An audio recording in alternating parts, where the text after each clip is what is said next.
शर्म नहीं आती आप दोनों को? कम से कम अपनी उम्र का तो लिहाज रखो। ये संभ्रांत लोगों की कॉलोनी है। यहाँ बच्चे बड़े सभी आते हैं पार्क में वॉक करने टहलने। लेकिन आए दिन आप दोनों यूं चिपक चिपक कर बैठे रहते हैं। शर्म आती है आप दोनों को देखकर। आपको तो आती नहीं शर्म, हमें ही आंखें नीचे करनी पड़ती है। वह वॉकिंग सूट पहने व्यक्ति गुस्से से बोला। तभी एक दूसरे ने उनका साथ देते हुए कहा, बिल्कुल सही कहा आपने भाई साहब।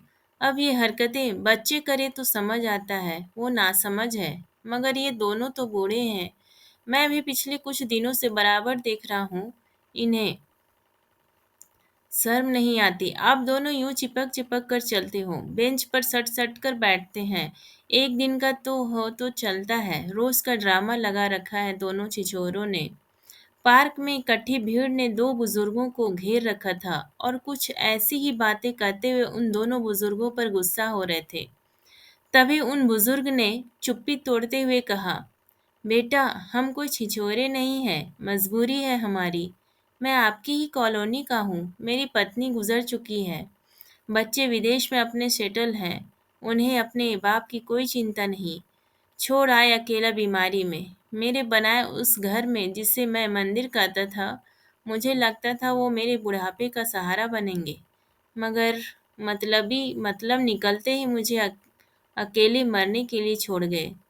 और ये है गीता जी, इनका भी ऐसा ही है। बच्चों ने इनकी संपत्ति हड़प ली और इन्हें वृद्धाश्रम में छोड़ दिया। ये अपना मन बहलाने यहाँ पार्क में आती हैं।